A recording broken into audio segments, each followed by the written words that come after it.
ladies and gentlemen. Welcome to this parallel session on e-commerce and digital connectivity. At the outset, let me express my sense of profound gratitude to RIS for inviting me to chair this very interesting session. Let me also apologize for a slight delay on my part in starting this session. All of us would be aware of the important role and increasingly greater salience of the digital economy in overall economic activities in each of our countries. There are various estimates, some of which suggest that by 2022 or 2025, almost 25% of the global GDP would comprise digital activities. Of course, the concentration of digital economy will be much higher in the developed world. But having said that, is there a possibility of enhancing cooperation, greater collaboration amongst developing countries at the regional level, let's say between India and ASEAN, which can improve the possibility of greater share of digital economic activities in the GDP of developing countries? I think that's an important question which we need to debate. And just three aspects we need to bear in mind when we talk of the digital economy and what needs to be done to enhance cooperation. We need to remember three aspects. One, of course, is the physical infrastructure around which the digital economy is built. Second element is not very easily recognized and certainly much less understood in most of the circles, the digital infrastructure. And the third element is the regulatory framework around which the digital infrastructure, physical infrastructure, they interact to churn out digital products. So those are the three elements we need to bear in mind when we talk of enhancing the share of digital economic activities in the overall GDP of a country. Now, I'm going to stop at this juncture and invite Gagan Sabharwal for his special remarks. Gagan, about 15 minutes. We would very eagerly listen to what Gagan has to say. And I must also mention that Gagan is a very experienced player in this sector. He's very closely looked at how the markets have evolved. He has very direct personal experience of, let me take the liberty of saying, trying to even shape how the markets evolve. So Gagan, very eagerly, we look forward to what you have to say. Just one word of caution, at the end of about 12 minutes, I'll give a signal for you that just 3 more minutes remain. So Gagan, floor is entirely yours. Ladies and gentlemen, do welcome Mr. Gagan Sabharwal with a round of applause. Thank you.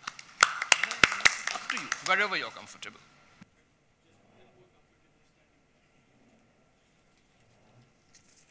Thanks, Abhijit. Good afternoon, everyone. A very warm welcome to all our friends from ASEAN region. As Abhijit just mentioned, the technology today is changing and touching our lives in more ways than one. There are ample amount of examples today out there in the world which lament this fact, and this invasiveness of technology will only increase over a period of time. There are many examples. For instance, the largest taxi service provider today doesn't own any taxis. The largest retailer in the world doesn't own any inventory. The largest content or media company today doesn't own any content. And there are many more. There are people in hotel business who actually don't own any hotels across the world.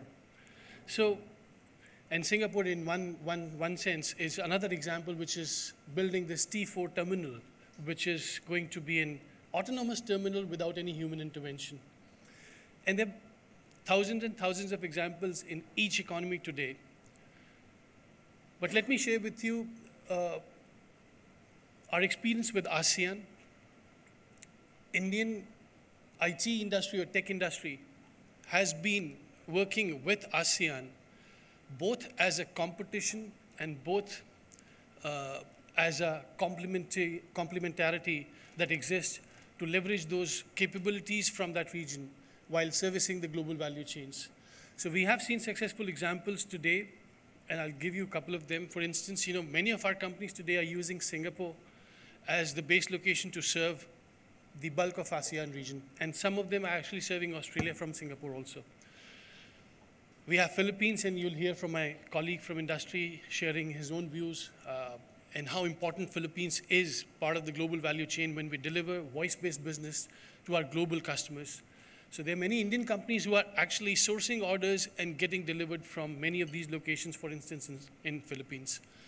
I think my back-of-the-envelope calculation would suggest there are about 50 to 60,000 people employed by Indian IT companies in Philippines today serving the global contracts. So these are just few examples on how IT actually doesn't know any border.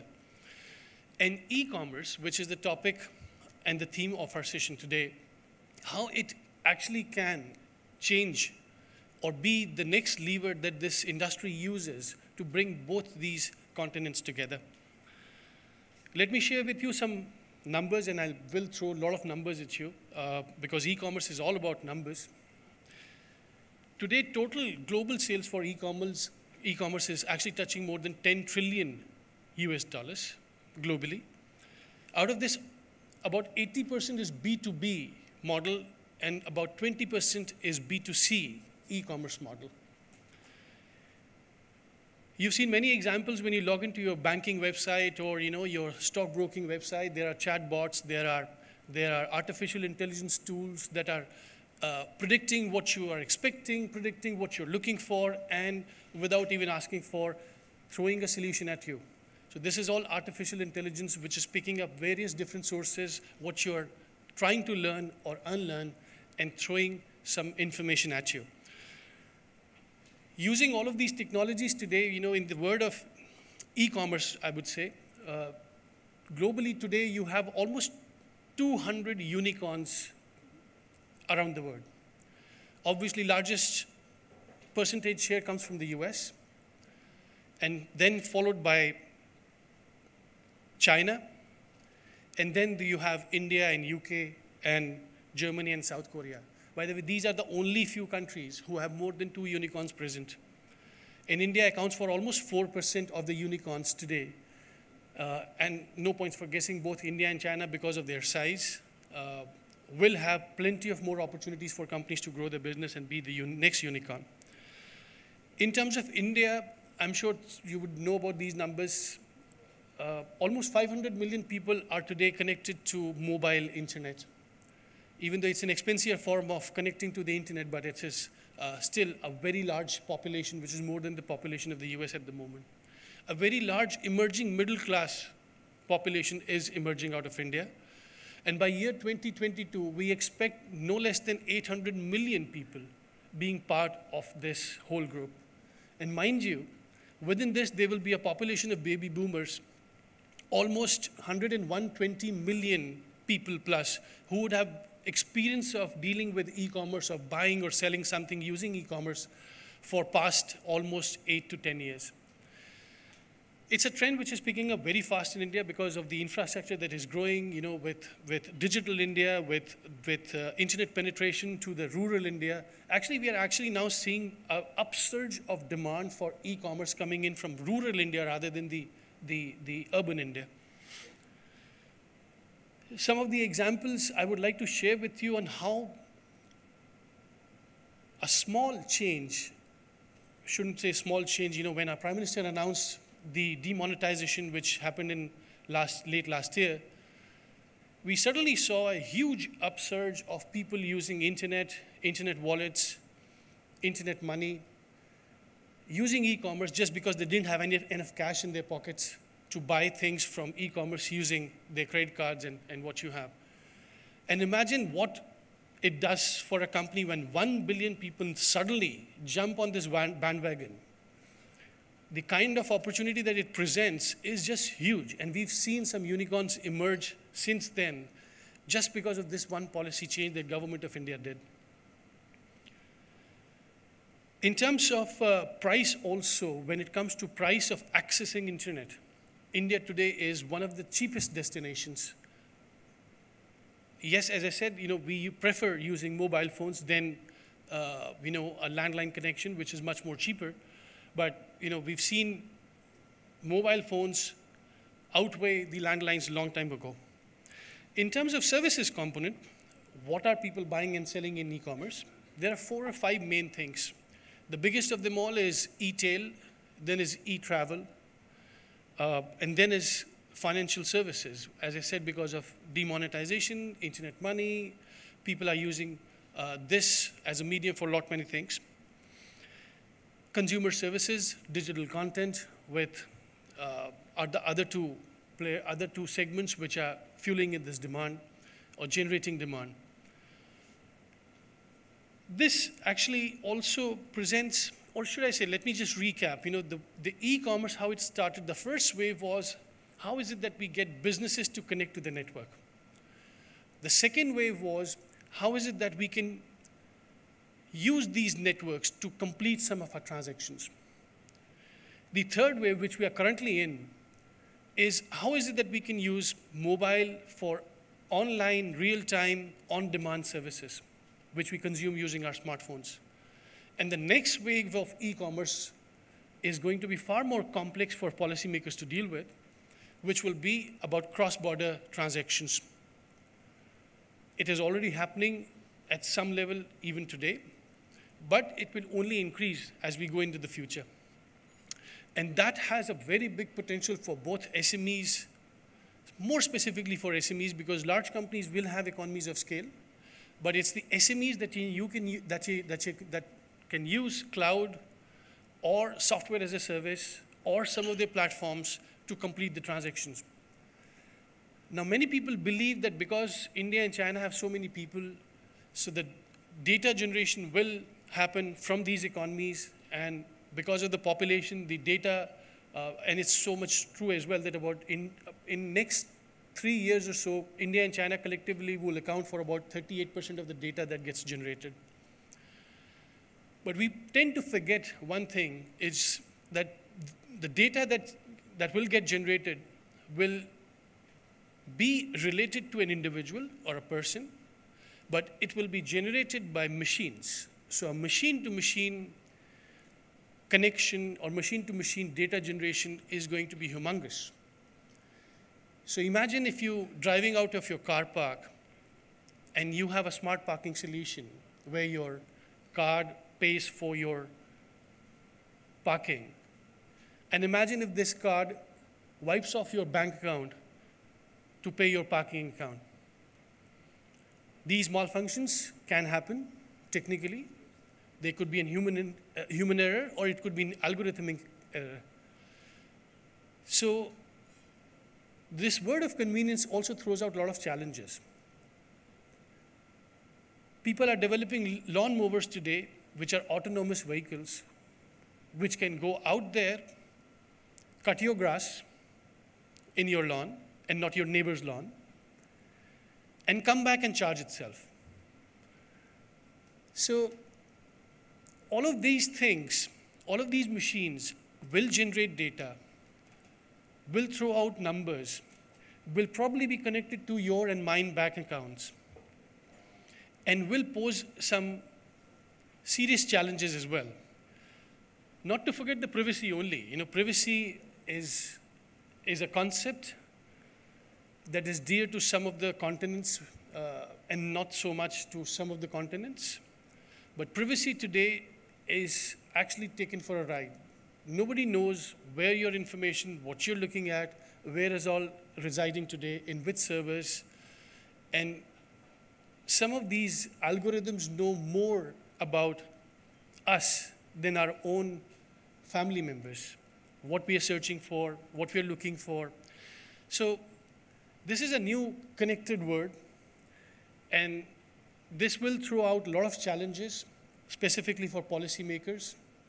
How do we deal with low-value transactions happening using e-commerce across international boundaries? And yes, they may be low-value transaction, but when they happen being consumed by no less than 1 billion people, it becomes a huge proposition in its own self. The value itself may be a small, but the quantity could be huge. So these are some of the challenges that the policymakers will have to grapple with, and Abhijit would second me that we are still grappling with. So we're trying to figure some things out as we work with Government of India, formulating these policies, helping government formulating these policies. But I can only imagine that our work will grow manyfold, because the technology, the way it's moving, the way we are demanding things, the way our consumer behavior is changing is just huge, and has a lot of connotations attached to it when we go into the next digital era. I'd just like to mention one last thing, is that ASEAN in itself and India have a lot of complementarities, same level of characteristics. ASEAN has a developed word in it, an emerging word in it, and a least developed word in it. India also is a combination of all these three segments. If only we go by one data set, which is the number of poor people living in India, then India alone would be the biggest LDC country in the world today. So with ASEAN, some countries we look them as a market. For some countries we look at as a development center or a co-development center. And for some countries, there's a different way of doing business, which is more to help them stand up on their own feet, generate more skills locally, develop more center of excellence with our story, with our experience, and we are helping some of those countries. So I would just mention this, that the e-commerce that we just spoke about and the way it's being unleashed on us today has the biggest potential to be the next leg, which can be used by SME companies both of India as well as ASEAN to increase trade without actually traveling to different destinations. And that itself will bring these two words together in a more comprehensive manner. Thank you for your attention. I look forward to answering any questions that you may have. Thank you. Thank you, Gagan, for giving us an excellent outline of the contours of the disruptive digital revolution, identifying some of the key challenges, particularly for policymakers. Let me also add over here that a very important challenge will be how to foster cross-border cooperation in the digital arena. Can we think in terms of countries, within quotes, sharing their data to create digital products? Maybe that's one issue on which we need to deliberate upon. Thanks once again, Gagan. I now turn to my three very eminent speakers, each of whom would have about 10 minutes. At the end of 8th minute, I will give a reminder by banging the glass. Sorry for being rude.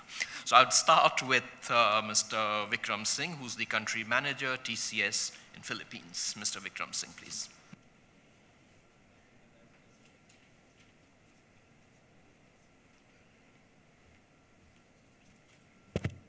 Good afternoon, ladies and gentlemen. So my name is Vikram, and let me introduce before I start speaking. So I have been working with the IT industry for almost 20 years, primarily in India for 5 years, next 5 years in US, and my last 5 years has been in Philippines, my second home. So whatever I speak on behalf of the largest market, which is US, and two largest service provider, which is India and Philippines, which complement and sometimes compete a lot, correct? That's the way we see it, because Philippines is trying to overtake and some of the areas and kind of really give a good fight to the India on some of the services. So with that, considering today's topic, if we say e-commerce, so my point of view is that e-commerce today lies on a fundamental with respect to what we have and what we are building. And I'm taking the referenceability of ASEAN. Today, the biggest driver and the challenge which I see from the e-commerce viability, sustainability, and growth is how much is a qualified talent pool we have. If I say in India today, the literacy rate fall between 70 to 75%, going to some other countries like Philippines and Indonesia or even Singapore, the literacy rate goes to 95 and 97%. The huge variations is there. So how much each country is ready, that first driver in which I would say the parameter they need to look into the education and the quality of talent pool. Second, the physical infrastructure. Within the APAC, we have countries which are the benchmark for physical infrastructure. When I say that the telecom infrastructure like your connectivity, where Singapore scored the best in the world, where they have a speed of 161 Mbps. On the other side, we have struggling countries like Indonesia, where the speed is only 19 Mbps. 19. Compared to the Singapore of 161, which is the benchmark. You take India, is ranging in the range of 30 Mbps as average speed. Go to Philippines, the same in the range 20-30. So the huge variance is there. So as an economy or as a country, what we are looking, we need to learn from these countries. These are the driver to make this whole e-commerce enabled and successful. Second, what the industry is driving is the industry is driving the behavior of collaboration, learning, and investing in these marketplaces to really leverage the e-commerce. And that's again a drive. Today, if you see the e-commerce penetration globally in the range of 53% of the overall population. If you go to India, it's still in the range of 34%. Forget about the highest pockets like US and UK, which they have a e-commerce penetration or internet penetration in the range of 75-80%. So there is a huge gap which we as an industry has to kind of embark upon and work collectively. Second, the next point is compliance and regulatory.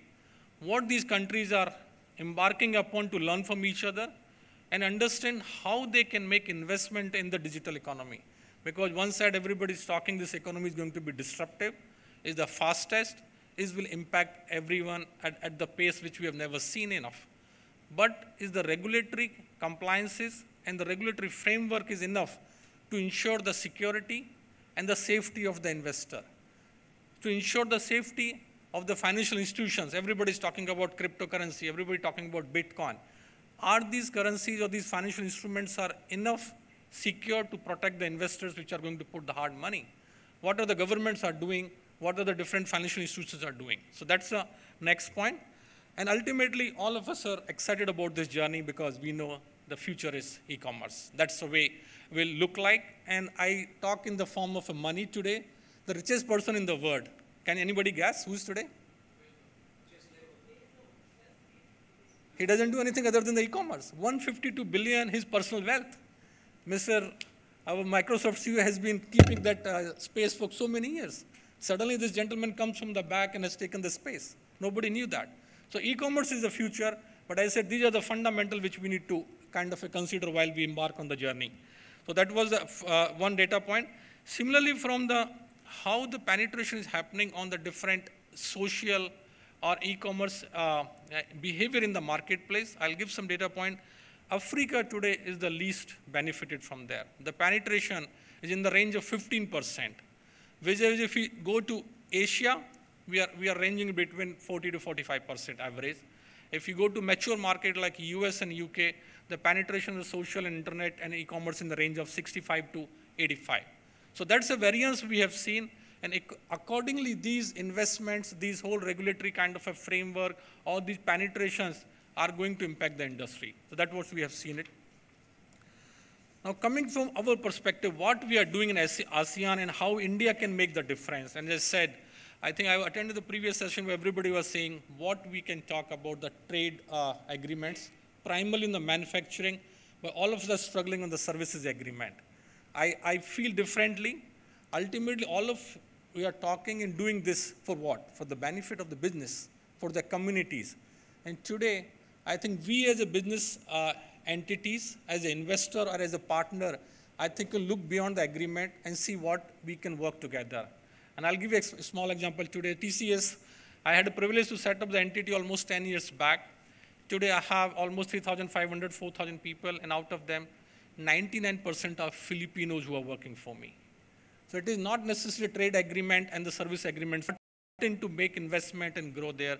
It's what we can learn from each other, what solution we can provide for our customers and our ultimately economies and our societies. That's what is relevant for us. So we can work beyond that and see what we can learn and experience from each other and complement each other in that case. That's what I have seen in the marketplace. Other few data points with respect to how companies like TCS seeing the marketplace changing, because that's another important parameter. One side, we have huge opportunity of market growth, which is exponential, but is driven by the lot of, I would say, challenges and changes.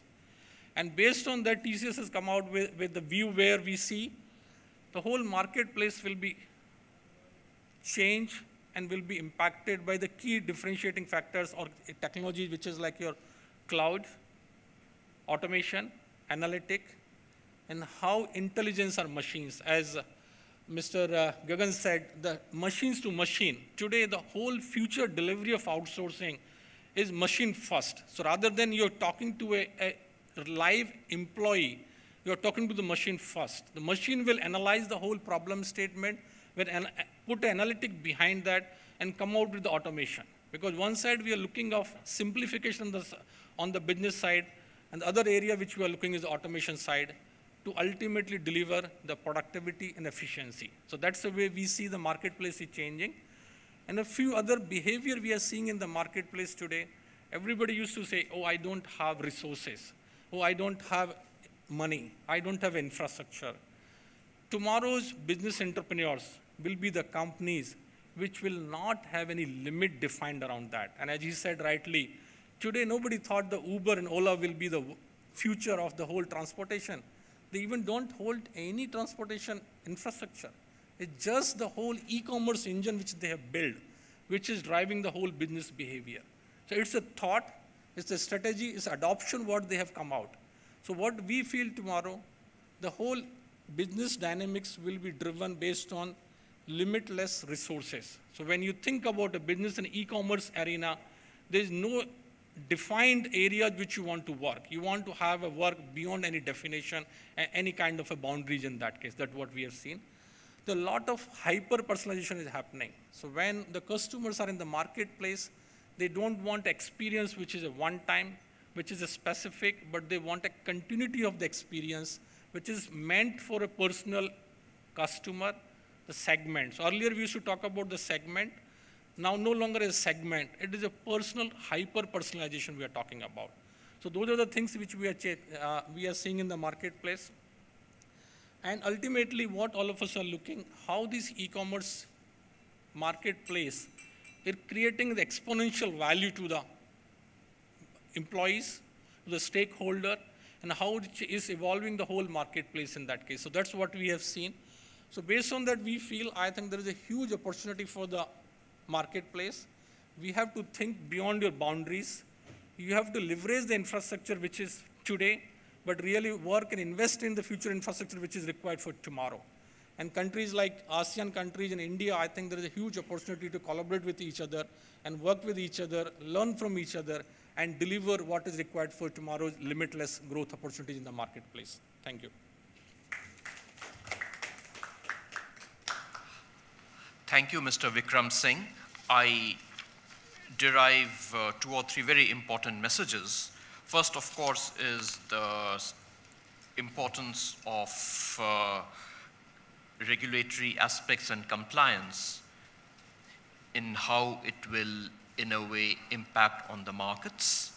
Second very important message which I get from his presentation is that the business dynamics will be driven by limitless resources.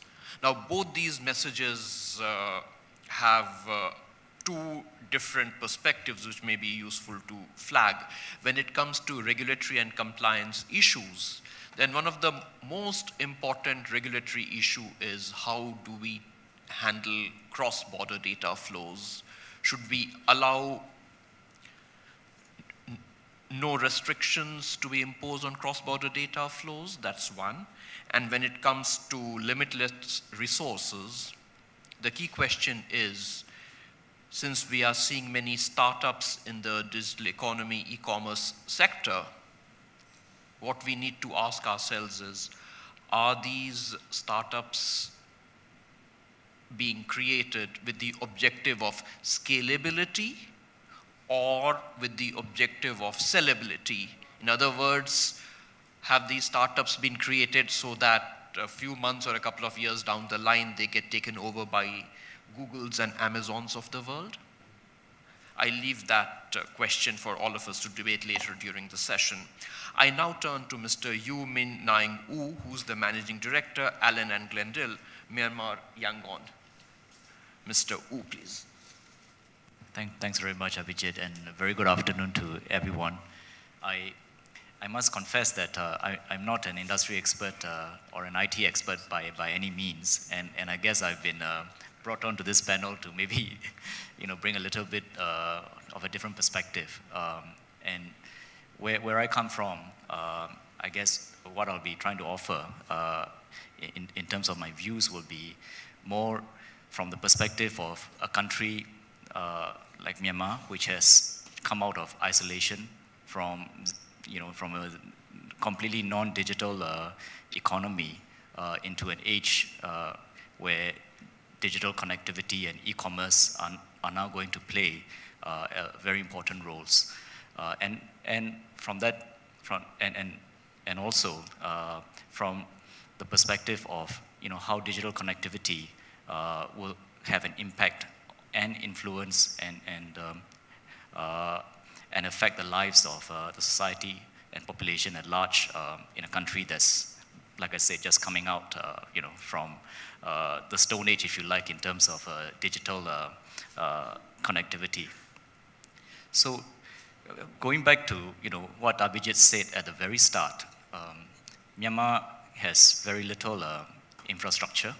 It's only recently developing the infrastructure, physical, digital, and even the legal infrastructure. So in terms of legal infrastructure, there's only a couple of laws that are also recently enacted. The telecommunications law, which only came into force in 2013 when the telecoms market was liberalized to allow foreign licensees to come in. So Telenor and Ooredoo are now players in Myanmar, and just this year, a fourth telecoms operator has come in, that's Viettel.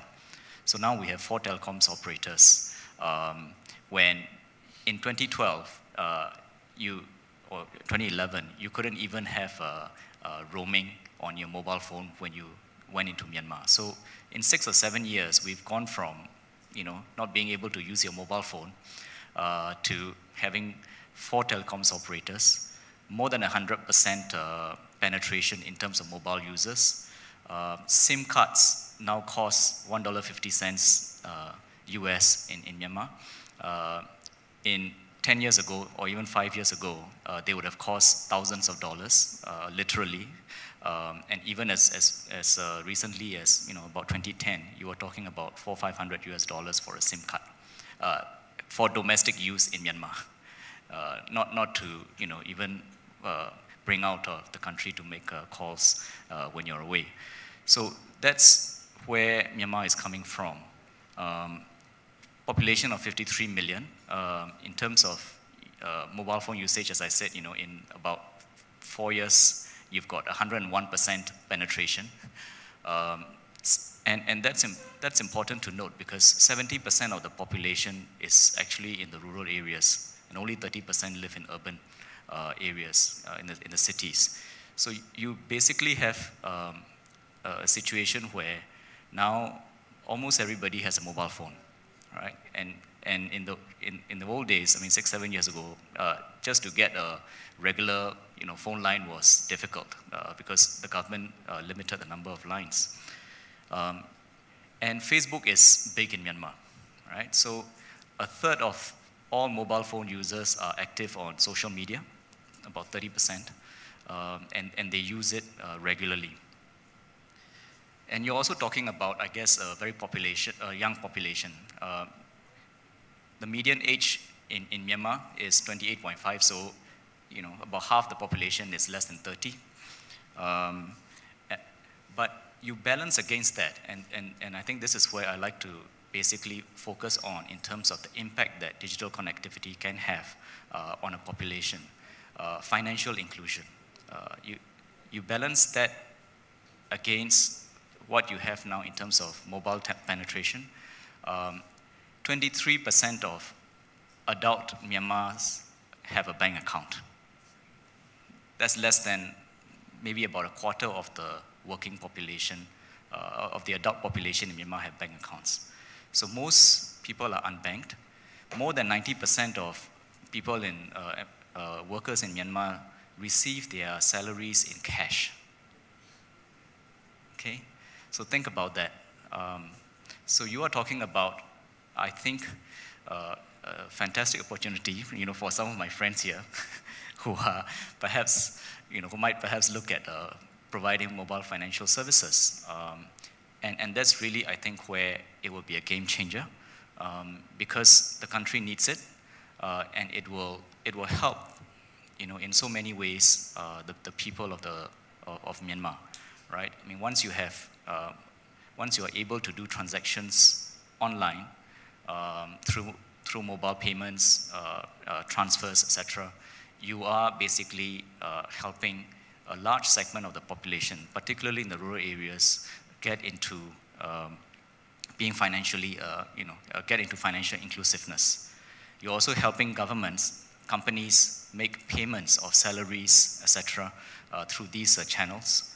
And it means that you don't need to open a brick and mortar bank branch anymore, right? For many of the financial service providers, if you are able to harness the technology, you can help people bank through online means, and so I think that's really where I believe for a country like Myanmar, where real help can be given, and where I think commerce, companies that are in these sectors can also, reap the benefits of the potential that exists. So just for e-commerce, this is a survey, I'm not sure how accurate it is, but apparently only 0.2% of the adult population in Myanmar have done use online transactions to buy and sell goods and services. So you're going from literally zero to potentially, in the US you said 75, 80%. That's a huge, potential for growth. So I think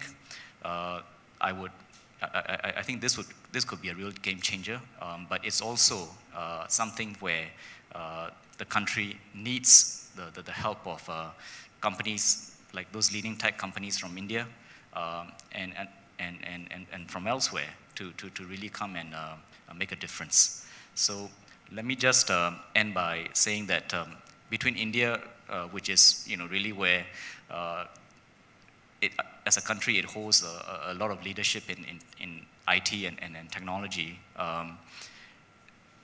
Through the governments, there's been a couple of initiatives, but I think the private sector can do more in looking at Myanmar as a potential new market, and also as doing something good for the people there. Thank you very much. Thank you, Mr. Yu Min Naing U, for reminding us how interaction between technology, law, and demography can not only change lives, it can also afford immense opportunity for businesses to thrive. I now turn to the final speaker in this session, Mr. Shobik K. Mazumdar, who's the Executive Director of Quantum Llama Consulting and Director Vantage Global Solutions. Mr. Mazumdar, please.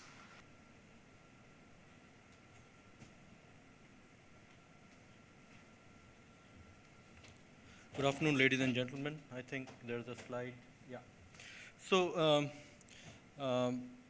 yesterday I caught up on the video uploads and found it to be very interesting around the kind of opportunities for collaboration that exists and the kind of markets that exist.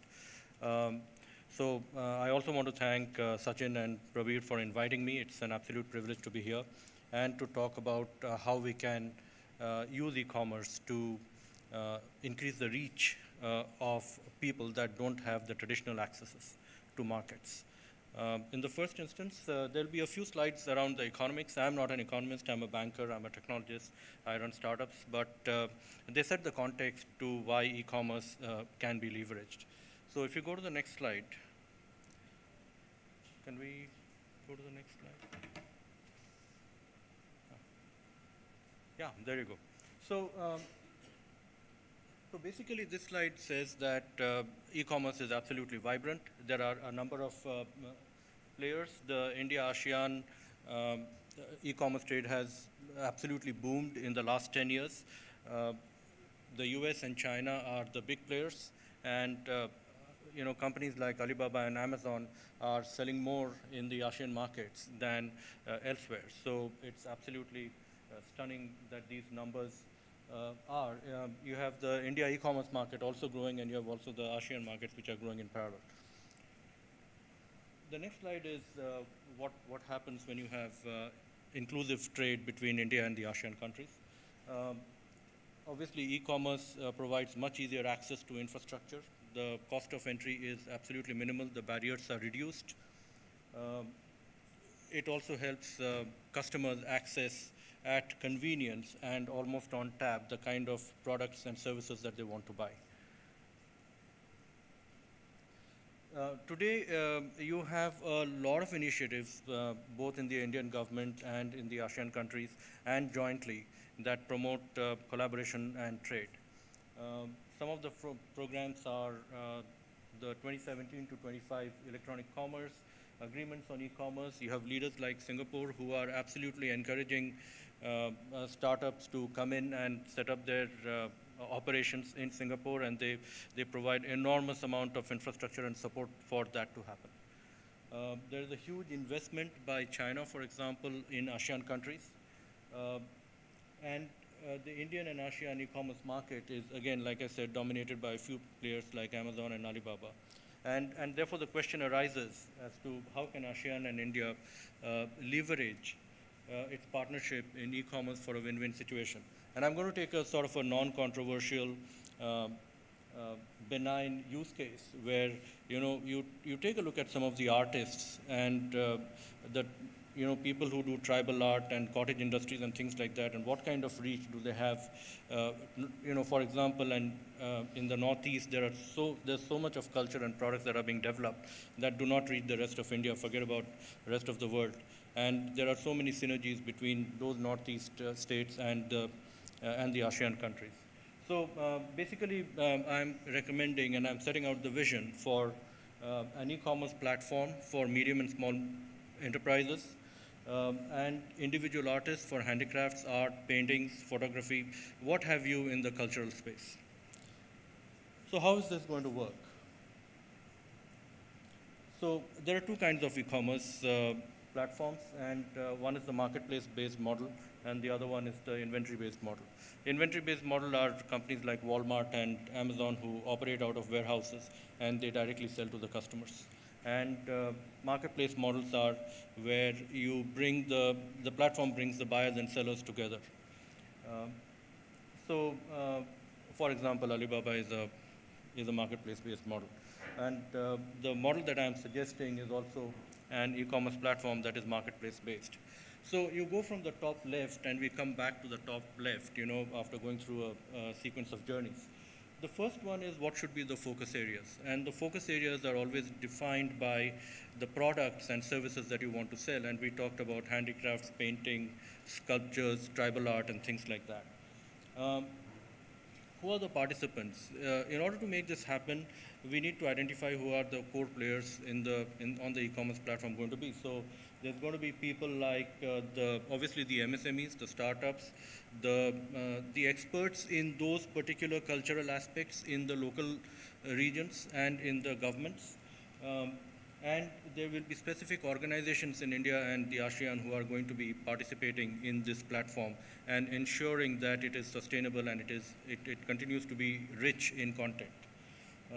And the businesses, they are actually individual artists and businesses who are registered in these countries, so they are domiciled there. So at the top you have the ASEAN and India and ASEAN regions, so you have access to each other's markets, and you have information on trade fairs that people can participate in, and how those products link to the overall culture of the locality. And then the big advantage is you're bringing brick and mortar, which has small reach, to large global marketplaces, and you're increasing that access to those markets. All of these two good things about the focus areas and the access to markets can only happen if there is a set of services built around it. So those services are, obviously you have to create and deploy the platform. The cost of deploying such a platform is broadly in the range of $100,000 to $200,000 for basic content. Okay, so it's not a big deal. And then on top of that, you develop your self-service thing. So for example, if a painter wants to upload his photograph in a nicest possible way, that's going to be very secure and somebody cannot download it and print it off, is the kind of service that you need to provide. And then you can also provide services and slightly more sophisticated services around creating the story around the painting, around the artist, around the local region, and around what inspired that person to do whatever he did. And then you then go into the funding aspect. So these three good things need to be funded. And how do you fund them? So we would expect definitely the Indian and ASEAN governments to fund this platform because, number one, it's not expensive. Number two, you have a set of initiatives that are actually funded, and therefore you can use those initiatives to provide access and not just develop the product, not just develop the industry, but you provide marketability for those industries using an e-commerce platform.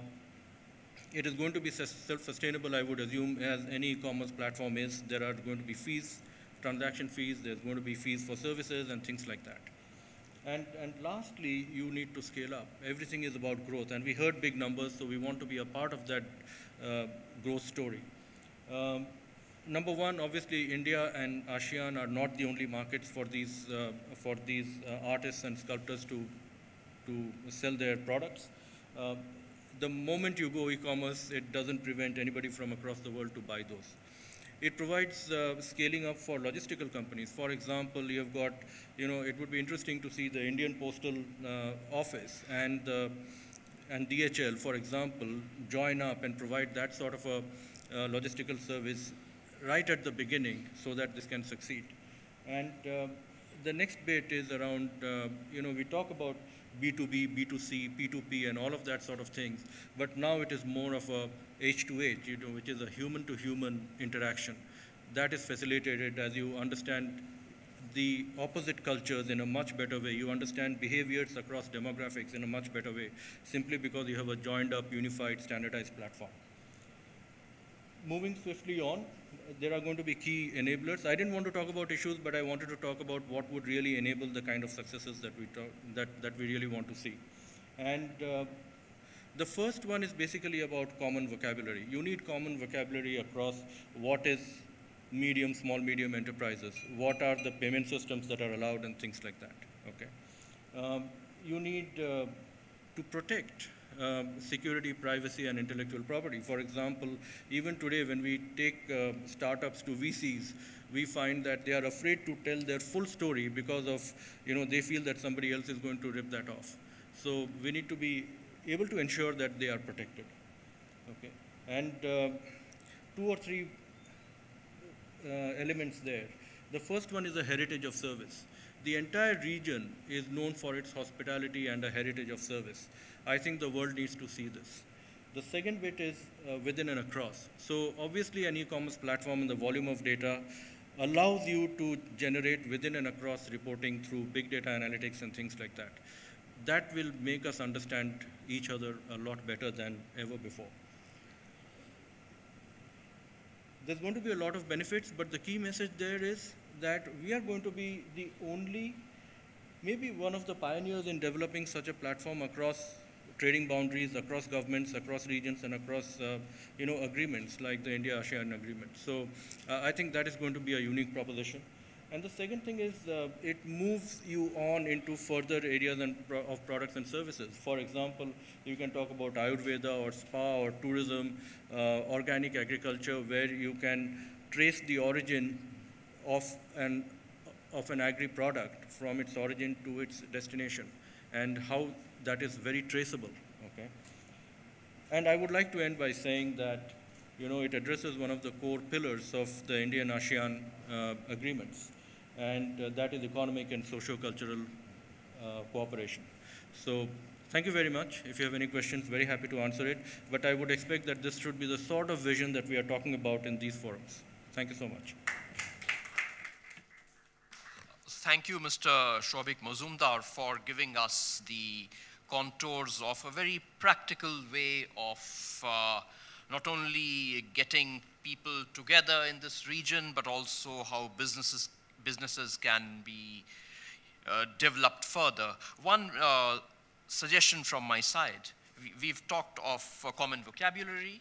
So there exists a common vocabulary for some of these unique products, what are called geographical indications, which Ambassador Mohan Kumar would certainly be very fond of, given his expertise in the area of intellectual property rights. So maybe in the first stage, you could limit this platform to geographical indications of each of the countries in the ASEAN region and India, and then see how it evolves further. This would certainly be a very useful way of developing the platform, and then the scalability could certainly, in a way, come on its own. There would be a huge demand for it. Ladies and gentlemen, we've heard 4 very interesting speakers focusing on different aspects of digital connectivity, e-commerce, digital economy. I'm sure there'll be quite a few questions in your mind, so now's the time to raise them. Do identify yourself and kindly indicate the speaker to whom the question is raised. So who would like to go first?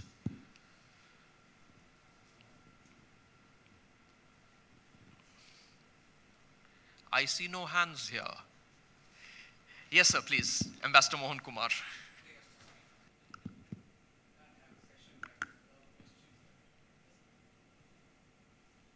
No, thank you very much. I thought that was most interesting. I wanted to check with Mr. Vikram Singh that you confirmed that TCS employs 90% from Philippines. Is that what you're saying? Hello. So when I said, so whatever the employee headcount we have working in Philippines, out of that 99% are Filipinos. Of course. Yeah, okay, That's got it, thank you. No, Abhijit, this is, I don't know if, whether you are the best place to answer this question or somebody else, but perhaps even somebody from the private sector, TCS or Mr. Sabharwal can answer me. Our challenges in terms of joining the e-commerce negotiations, if we don't join, then my sense is we may not be able to shape the outcome. And I find that all of you are emphasizing the regulatory framework. You then are put in a situation where you will have a regulatory framework which is different from the international regulatory framework, which the WTO agrees on or may agree on. So that is one thing I want you to address, whether the private sector in particular agrees with the government of India's defensive posture and our decision not to join the e-commerce negotiation. That's one. The second issue is really what is this idea of data security that we are aiming with European Union and United States, and what is it that the private sector has to do in order to strengthen the hands of the government so we can get this data security from the EU and the United States, because sooner or later they're going to come after you.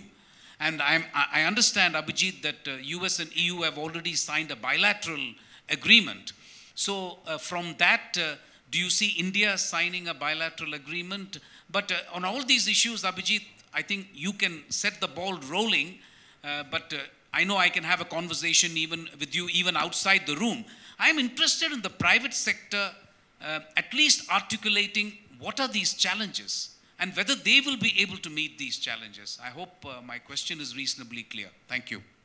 Thank you, sir, for raising very pertinent questions. Before I turn to our experts here, just one very quick thought. When WTO talks of regulating e-commerce through the negotiations, it's really not regulating, it's actually deregulation. So I'm going to stop at that, and then maybe, Gagan, would you like to take on some of the questions before I turn to the other speakers? Abhijit has a knack of getting away from us, answering tough questions. So let me share some of our views on these very pertinent questions that you asked, sir. About the e-commerce regulation, the stand that you articulate, I think, is the stand of Government of India, that they cannot be out of it, because then you really cannot control the outcome. The stand of the industry is quite different, and in my own personal view, quite regressive. Because you have to look at Indian e-commerce industry, and you can draw a line and segregate with that line. There are few indigenous players and they are mostly foreign players. The demand from both sides of the industry is starkly different. The foreign-owned companies or the foreign players would like to have a free economy, free flow of data, free flow of money, free flow of everything, goods, services that come by way of platform. On the other hand, the Indian segment or the Indian-owned segment of the e-commerce space that we have is far more defensive. All they want is investments and nothing else to go out. So that's the stance of the companies that are owned by Indian ventures, which makes the task of taking a decision for government very difficult. How do you grow the sector if the money doesn't come in? And if you allow the money to come in and if you do not allow anything to go out, why would somebody bring a truckload of money? Some would argue that's the stance of China as well at the moment, but still people go with truckloads of money to be present in that market and make money in that market. So every decision has a pros and cons. So that's the situation as it stands at the moment over there. On the other part that you mentioned about data security, now we tend to equate data security with privacy, with localization, even though they're all different aspects and have different sensibility attached to them. There's no question in anybody's mind that data should be secured and security should be indefensible and is of paramount concern. There are no two ways about it. Whether you're an Indian-owned company or a foreign-owned company, doesn't have any difference.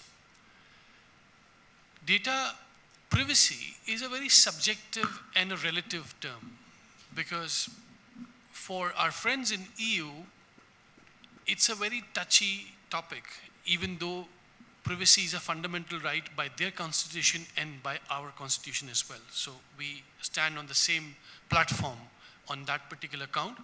But for me, if I'm traveling with my co-passenger in an airliner, even though I'm not a talkative one, but you end up having conversation, and by the time you get off a 3-hour flight, you tend to know, what your passenger, where he lives, where he works, how many children does he have, and so on and so forth. Now, this is considered very intrusive in the European culture. And this is categorized as personal and sensitive information. Now, in India, where you have almost 500 million people living on the brink of poverty, do they give two hoots about privacy? They worry about meals that they can have 2 times a day.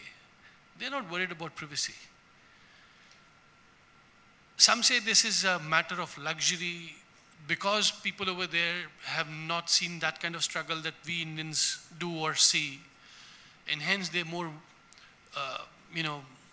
paranoid about this whole privacy concept. While it's their laws of land, so we have to abide by it. But the good part is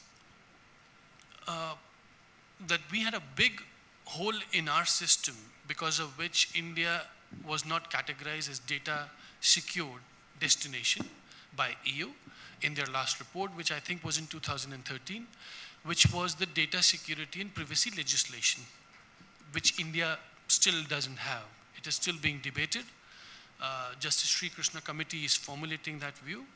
Hopefully they will table a draft law, and hopefully before this year draws to the close, we will have a law in place, because that's commissioned by a Supreme Court judgment. So once that happens, we will be in a far better situation to negotiate or renegotiate our stance with the European Union, because we stand on the same platform. Privacy is a fundamental right for Indians as well, like the Europeans, and we now have our own security and privacy legislation, hopefully within this, before this year draws to the close.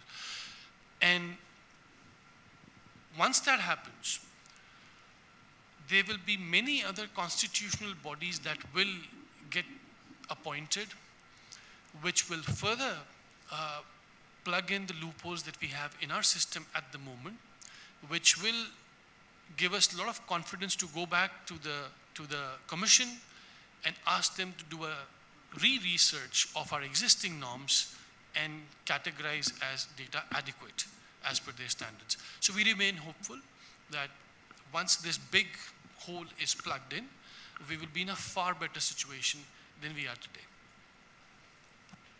Thank you, Gagan. Mr. Vikram Singh, would you like to add your perspective on these issues? Yeah, thanks. So I leave that government and industry forum discussion to Gagan and MSU to you, because I think it's a broader and a larger perspective we as industry as well as the country has to look into it. But from our perspective as a private player, I think we completely understand the new oil for today in the economy is data. Everything we are building, every day we are building billions of terabyte data, either the social, economical, and the cross-border kind of a transaction. So data has to be very, very, I would say, sensitive and protected. So the data security, I think, is the utmost importance for us as well as our customer. And we as a provider ensure that there is a lot of investment, a lot of information security checks and balances, and infrastructure is put in a place to ensure that. Because whatever the laws and regulations are coming in picture, ultimately tomorrow we'll be asked and forced to live with that reality and implement that. So that's the way we treat it. But same time we work and collaborate with the industry forums and the government institutions, try to protect what possibly best we can do in the marketplace. Because there is a huge cost even to our customer if there is data privacy or security breach happen, and which is a very rampant now in the industry. All the wars that people say will be fought on the cyber crime and cyber security. So data is going to be definitely critical for us as well as for our customer perspective. Thank you. More questions from the audience? I see two people standing at the back. Do they have questions to ask? Okay, they have the mic. Let me just pose one question to my four very eminent speakers, whoever may want to respond. What was mentioned by at least one of the speakers was the entire issue of limitless resources. Now, the point on limitless resources really is whose resources, resources going for whom, who benefits from limitless resources. Will it be the startups who will benefit? Will it be the consumers who will benefit? Or will it be the first movers who have the advantage, who will benefit from limitless resources? So, who would like to take up this challenge? Gagan, why don't you, since you didn't mention this issue of limitless resources, would you like to respond? Is e-commerce sector characterized by limitless resources? And if yes, who benefits? Well, I must admit that, I'm not still very clear about the question or the topic. Would you or would Mr. Vikram mentioned about limitless resources. Okay, so let me give you my perspective here. So today, if we see how the industry is evolving and how the leaders are making the difference and impact in the marketplace. Earlier industrialization, our whole concept of computerization, everybody was, as a leader or a CEO, was given a task. You have these resources which can be in the form of capital, human and physical infrastructure. And then you have a risk appetite which you want to live with it and deliver the outcome what is expected from you. But what we are seeing in digital economy today, as a leader and as a differentiating marketplace, you should not have a limit of those things and then drive the outcome. What we are saying, as if you want to be really making the difference and impact in the marketplace, in the society, in the whole industry place, you have to keep your resources back. See what you want to deliver and what outcome you want to achieve. There is a very strong ecosystem which is available. Today, if you see Amazon, is not producing anything. There is an ecosystem which is working with that. Similarly, if you see the Ola and Uber, they are not having a fleet of cars. There is an ecosystem which they are building. So that's what we are saying. So as a leader, if you have to make the difference and drive the digital economy, you should not live with the resources as a limitation while building the concept, while building the industry or the digital economy in the marketplace. So that was my thought. Thank you. I think that does clarify. And one final question from my side that was to Shobik. Shobik, you mentioned that cost of entry is low, barriers are reduced in e-commerce, certainly. But the real problem in terms of entry barriers in e-commerce is access to data. Access to data. Yeah. The first movers have the data, and fast followers, in absence of data, get driven out of the market. So don't we have a very tilted playing field whereby the market dominance of first movers will get entrenched over time, and fast followers will certainly almost get obliterated? So I think the concept of fast followers is changing now. What they follow with, for example, in 2016, 2017 in India, you had the P2P lending platforms, and 30 of them spawned very, very rapidly, and it's a 3,000 crore business. The fast followers in that space were, in the early days, replicating that business and trying to get their own local share of the market. The new fast followers today are evolving and coming out with innovative business practices on that same concept of P2P lending, for example. Okay, so that is, and the kind of data that they need are completely different because it is very disruptive. An example of disruption in the P2P lending space is you have got a borrower, you have got a lender, and the borrower is forced to, in the initial days, was forced to pay the interest rates that the lender wanted. Today you have auction sites that auction interest rates, okay? So that's how the fast forward, and that is a disruptive business because that is completely wiped out some of the banks. It has formalized the informal lending sector and all of that sort of thing. So I think the kind of data that they need is different. They piggyback on access, on data that is existing, and the basic data is always available through things like Aadhaar card and all those validation things that are available in the market. Thanks. Anyone in the audience who would be wanting to ask a question? I see none. What I'm going to do is I'm going to request my four speakers a minute each if they want to share any last minute thoughts. I would start with Mr. Uminaing U. Any last minute thoughts in a minute?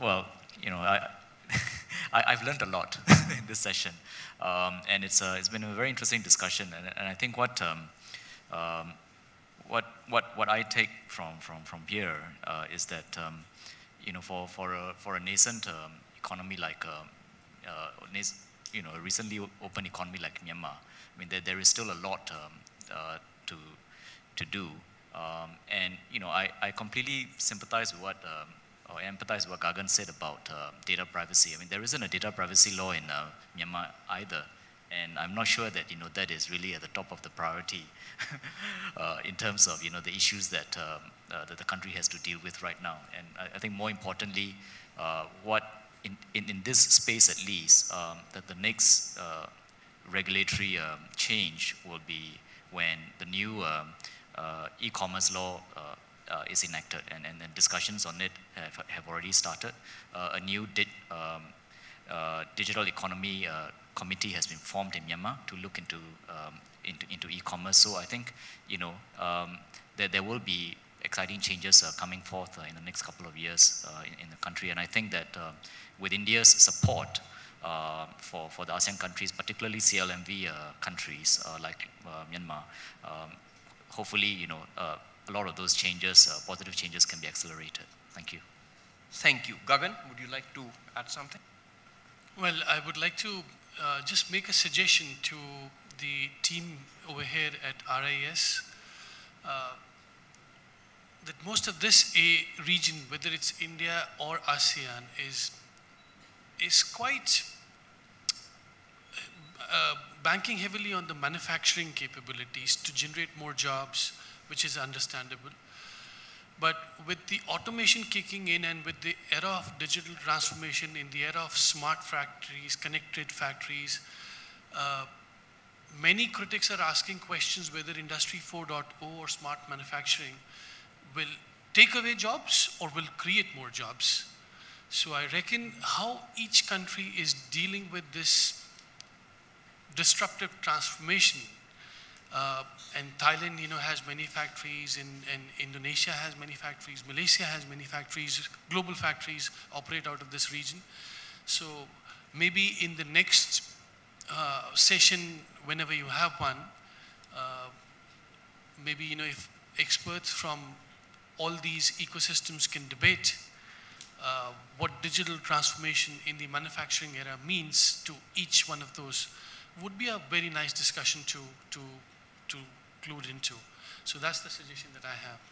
Thank you, Gagan. Mr. Vikram Singh. So from my perspective, I think, as I said, the digital economy and e-commerce is a huge opportunities, and that primarily reflect in the form of outcome. Today, if you see the world, largest companies like Google, Apple, these companies are the only few companies in the world who have the exponential value creation for the stakeholders.